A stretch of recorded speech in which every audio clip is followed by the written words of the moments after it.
ఇక తెలంగాణ భవన్లో మాజీ ఎమ్మెల్యే బాల్కసుమన్ మీడియాతో మాట్లాడుతున్నారు. ఇప్పుడు లైవ్ చూద్దాం.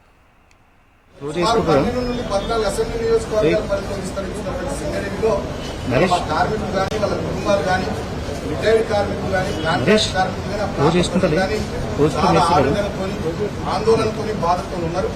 ఆ ప్రాంత ప్రతినిధిగా ప్రజల తరఫున కార్మికుల తరఫున మాట్లాడుతున్నాం. మేము మాట్లాడితేనే భరించలేనటువంటి కాంగ్రెస్ ప్రభుత్వం పెద్దలు ప్రజాపాలన పేరిట ఎమర్జెన్సీ నాటి రోజులు కల్పిస్తూ ఉంటారు. మమ్మల్ని భయపెట్టడం, ప్రశ్నించడం, భయభ్రాంతులకు గురి చేయడం, ఈ రకమైనటువంటి చర్యల ద్వారా పైశాచిక ఆనందంలో ఉంటూ ఉన్నారు. మొన్నటి రాష్ట్రమంతా చూస్తుంది. అశోక్ అనే ఒక ఆర్టీసీ డ్రైవర్, ఆయన జగిత్యాలలో మీరు వడ్లు కొనుగోలు మక్కలు కొనుగోలు అంటే ఆయన వేధించారు. చాలా మందిని వేధిస్తా ఉన్నారు, ఇబ్బందులు పెడతా ఉన్నారు. అయినప్పటికీ నాకు చట్టం మీద, వ్యవస్థల మీద, న్యాయస్థానం మీద, మా అంబేద్కర్ గారు మహానుభావులు రాసిన రాజ్యాంగం మీద నాకు నమ్మకం ఉంది. ఈ అరెస్టులు, కేసులు, వేధింపులు, జైలు ఇవన్నీ కూడా మా లీగల్ టీం చూసుకున్నది. సో చట్టాన్ని గౌరవించే వ్యక్తిగా, రాజ్యాంగం పట్ల అనుభవం, దాన్ని అనుసరించేటటువంటి వ్యక్తిగా, గతంలో ఎంపీగా, ఎమ్మెల్యేగా పనిచేసే అనుభవం ఉన్నటువంటి వ్యక్తిగా, ముఖ్యంగా లా అబైడింగ్ సిటిజన్ గా నేను అన్ని వ్యవస్థలకు కోఆపరేట్ చేస్తానని చెప్పి తెలియజేస్తూ, కొన్ని ఛానల్లో సుమారు పార్టీ నేను ఎక్కువలే తెలంగాణ భవన్లో మా పార్టీ యాక్టివిటీ విద్యార్థి భవన్కి సంబంధించినటువంటి మెంబర్షిప్ యాప్ తయారు చేశాడు. ఆ పనులు మేము ఇబ్బంది వేయడం మేము ఎక్కువ పోలే ఎందుకంటే చట్టాన్ని గౌరవించే వ్యక్తిగా పూర్తి స్థాయిలో సహకరిస్తా. నిజంగా నేను ఒకటే కోరుతా ఉన్న కాంగ్రెస్ ప్రభుత్వం పెద్దలని సరే ఇవాళ మరి ఇప్పటికైనా జైలు పంపిస్తున్న రేవంత్ రెడ్డికి, మంత్రి ఇప్పటికైనా మరి కడుపుమంట సల్లార్తో చూడాలి. మా మీద పెట్టే శ్రద్ధ, మా మీద చేసే ఎదురుదాడి, మా మీద కేసులు పెట్టి జైళ్లలో పంపించాలనేటటువంటి దాని మీద మీ తాపత్రయం, దాంట్లో సగమైన ఇచ్చిన 6 గ్యారంటీల మీద, 420 హామీల మీద, చేవేళ్లలో చెప్పిన ఎస్సీ ఎస్టీ డిక్లరేషన్ మీద, కామారెడ్డిలో చెప్పిన బీసీ డిక్లరేషన్ మీద, వరంగల్లో చెప్పిన రైతు డిక్లరేషన్ మీద, అదేవిధంగా సరూర్నగర్లో చెప్పిన యూత్ డిక్లరేషన్ మీద పెట్టి ప్రజలకు నాకు మంచి పనులు చేయాలని కాంగ్రెస్ ప్రభుత్వం పెద్దల్ని కోరుతా ఉన్నా. అంతిమంగా న్యాయం గెలుస్తుంది, ధర్మం గెలుస్తుంది. జై తెలంగాణ, జై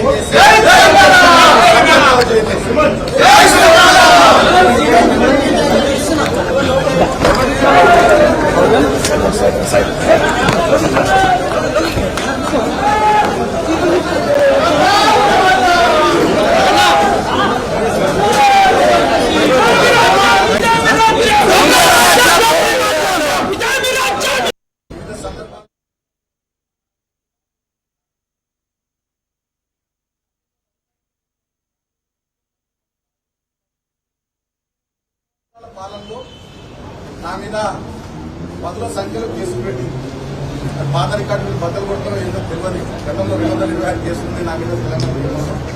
ఆ రికార్డు బద్దలు కొట్టాలనుకుంటున్నా ఏమో ఇక్కడ కాంగ్రెస్ ప్రభుత్వం అక్రమంగా అనేక కేసులు పెట్టి మనం వేధిస్తూ ఉంటారు. మొన్న మీరు చూస్తే కేతన్పల్లి మున్సిపాలిటీలో 22 వార్డుల్లో 14 మార్పుల్ని తీసుకొస్తారు. కాంగ్రెస్ అన్యాయంగా కేతన్పల్లి మున్సిపాలిటీ చైర్మన్ స్థానాన్ని కైవసం చేసుకోవాలని కుట్ర చేసి నా మీద, నాతో పాటు మా నాయకులు 25 మందిని అక్రమ కేసులు పెట్టి నన్ను ఆదిలాబాద్ జైల్లో 16 రోజుల పాటు ఉంచింది. సో అక్కడ అనేక రకాల జైలు ఇబ్బంది పెట్టి నాకు రోడ్డు ఇన్ఫెక్షన్ వస్తే ట్యాబ్లెట్ ఇవ్వలేదు. దాదాపు 4-5 రోజుల పాటు విపరీతమైన చలి అక్కడ ఫిబ్రవరి మాసం చలి బాగుంటే నాకు బెడ్షీట్ ఇవ్వలేదు. అనేక రకాలుగా నన్ను రెస్ట్రిక్షన్స్ లో ఉంచుతూ వేధించి, అయినా వాళ్ళ కడుపు మంట ముఖ్యమంత్రి రేవంత్ రెడ్డిని, మంత్రి విజయ్కి, కాంగ్రెస్ ప్రభుత్వం పెద్దల కడుపు మంట చల్లారన్నట్టుంది. మళ్లీ ప్రకటనగా కేసులు పెట్టి నేను 2014లో మెట్రోపాలిటన్ గెలిచిన సింగరేణి కార్మికుల ఓట్లతో గెలిచిన ఆనాడు, 2018లో చెన్నూరు ఎమ్మెల్యే గెలిచిన మా మందమని రామకృష్ణప్పుడు గోల్బెల్ట్ ఏరియా ప్రత్యేకంగా నాకు ఓటు ఆనాడు ఆశీర్వదించింది. ఇప్పుడు మేము ఓడిపోయినప్పటికీ కూడా ఆ ప్రాంత కార్మికుల పట్ల ఈ కాంగ్రెస్ ప్రభుత్వం చేస్తున్నటువంటి అన్యాయాలు, మోసాలు దాన్ని నిరంతరం ప్రశ్నిస్తూనే ఉన్నాం. మేము ప్రశ్నిస్తే కూడా, మాట్లాడితే కూడా తట్టుకోలేకుండా ప్రభుత్వ పెద్దలు సమయం వరకు సహనం లేకుండా వ్యవహారం చేస్తూ ఉన్నారు. అక్రమంగా కేసులు పెట్టి వేధిస్తూ ఉన్నారు. ఇవాళ నన్ను జైలుకు మళ్ళొకసారి పంపించాలనే ఆలోచన ముఖ్యమంత్రి రేవంత్ రెడ్డి, మంత్రి వివేక్ కాంగ్రెస్ ప్రభుత్వం పెద్దలు చేసి ఇవాళ జైలుకు పంపిస్తూ ఉన్నారు. నన్ను అరెస్ట్ చేసి అక్రమంగా కేసులు పెట్టారు. ఆ పెట్టిన సెక్షన్స్ కూడా మా లీగల్ టీం మాట్లాడుతుంటే ఆ ఒక్క సెక్షన్ నాకు అట్రాక్ట్ కాదు. 326G కానీ ఇతర అనేక సెక్షన్స్ అన్యాయంగా పెట్టినాక ఏంది దీని ఉద్దేశం బాలకృష్ణ మాట్లాడుతూ ప్రశ్నిస్తుంది కాబట్టి బాలకృష్ణ ముందు నొక్కాలి, అరెస్ట్ చేసి జైళ్లలో వేయాలి, నిర్బంధం విధించాలి, తద్వారా పైశాచిక ఆనందం పొందాలనేటటువంటి ఆలోచన కాంగ్రెస్ ప్రభుత్వం పెద్దలు నన్ను అరెస్ట్ చేసుడు, జైలు పంపించడం వీటి మీద పెట్టే శ్రద్ధ నేను ప్రభుత్వ పెద్దలు అడుగుతా ఉన్నాను. మీరేం మాట ఇచ్చింది మొన్న సింగరేణిలో కార్మికులకు వారసత్వ ఉద్యోగాలు ఇస్తున్నాను. మేము గతంలో కేసీఆర్ గారు 19 ఉద్యోగాలు ఇచ్చింది. మీరు ఇప్పుడు ఉద్యోగాలు ఇచ్చింది దృష్టి పెట్టుకుంది. జీవో 76 ద్వారా సింగరేణిలో ఇళ్ళ పట్టాలు ఒక రామకృష్ణపూర్లోనే 3,360 కుటుంబాలకి పట్టాలు ఇచ్చిన పట్టాలు ఇచ్చింది శ్రద్ధ ఒక పట్టా కూడా ఇవ్వలేదు 3 ఏళ్లలో. ఇవాళ సింగరేణిలో 15,000 కోట్ల కుంభకోణం చేసేసి 40 లక్షల టన్నుల బొగ్గు మాయమైంది, 1600 కోట్ల విలువ. ఇవాళ సింగరేణిలో ఒక్క సంక్షేమ కార్యక్రమం అమలైతే లేదు, కొత్త మైన్స్ లేవు, అనేక కుంభకోణాలు, సోలార్ ప్లాంట్లలో కుంభకోణం, మైనింగ్ బొగ్గు ప్లాంట్ల మీద కుంభకోణం, జైసల్మేర్ దగ్గర ఎక్కడో రాజస్థాన్ పాకిస్తాన్ బార్డర్ లో సోలార్ పవర్ ప్లాంట్ ఏర్పాటు చేస్తారు సింగరేణి. అది ఎవరికి తెలియదు, అక్కడ ఏమైతుందో ఎందుకంటే దాంట్లో కుంభకోణం. ఇవాళ మొత్తం సింగరేణి కుంభకోణాలమైపోయింది, వందల గంటగా మారిపోయింది. 9 జిల్లాల్లో విస్తరించినటువంటి సింగరేణి 12 నుండి 14 అసెంబ్లీ నియోజకవర్గాల పరిధిలో విస్తరించినటువంటి సింగరేణిలో కార్మికులు కానీ వాళ్ళ కుటుంబాలు కానీ రిటైర్డ్ కార్మికులు కానీ కాంట్రాక్ట్ కార్మికులు కానీ చాలా ఆవేదనతోని ఆందోళనతోని బాధతో ఉన్నారు. ఆ ప్రాంత ప్రతినిధిగా ఆ ప్రజల తరఫున ఆ కార్మికుల తరఫున మేము మాట్లాడుతున్నాం. మేము మాట్లాడితేనే భరించలేనటువంటి కాంగ్రెస్ ప్రభుత్వం పెద్దలు ప్రజాపాలన పేరిట ఎమర్జెన్సీ నాటి రోజులు కల్పిస్తూ ఉన్నారు. మమ్మల్ని భయపెట్టడం, ప్రశ్నించిన వాళ్ళని భయభ్రాంతులకు గురి చేయడం, ఈ రకమైనటువంటి చర్యల ద్వారా పైశాచిక ఆనందంలో ఉంటాం. మొన్న రాష్ట్రమంతా చూస్తుంది. అశోక్ అనే ఒక ఆర్టీసీ డ్రైవర్, ఆయన జగిత్యాలలో మీరు వడ్లుకొని మక్కలు అంటే ఆయన వేధించారు. చాలా మందిని వేధిస్తా ఉన్నారు, ఇబ్బందులు పెడతా ఉన్నారు. అయినప్పటికీ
If you see through my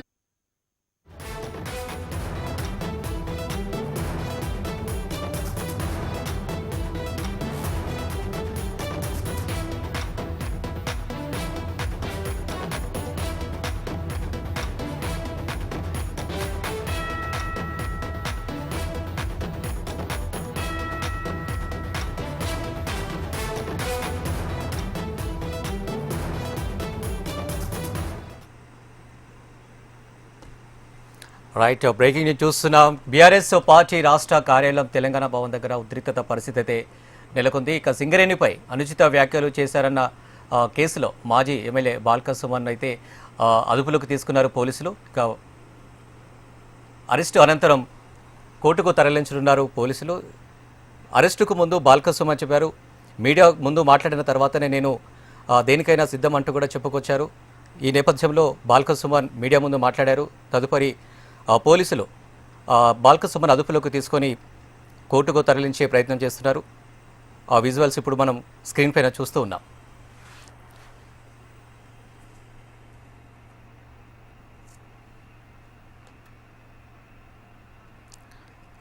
right, ఇక బాల్క సుమన్ అరెస్ట్కు సంబంధించి మరిన్ని డీటెయిల్స్ ప్రవీణ్ అందిస్తారు. ప్రవీణ్, మొత్తానికైతే తెలంగాణ భవన్ దగ్గర ఉద్రిక్తత పరిస్థితి నెలకొంది.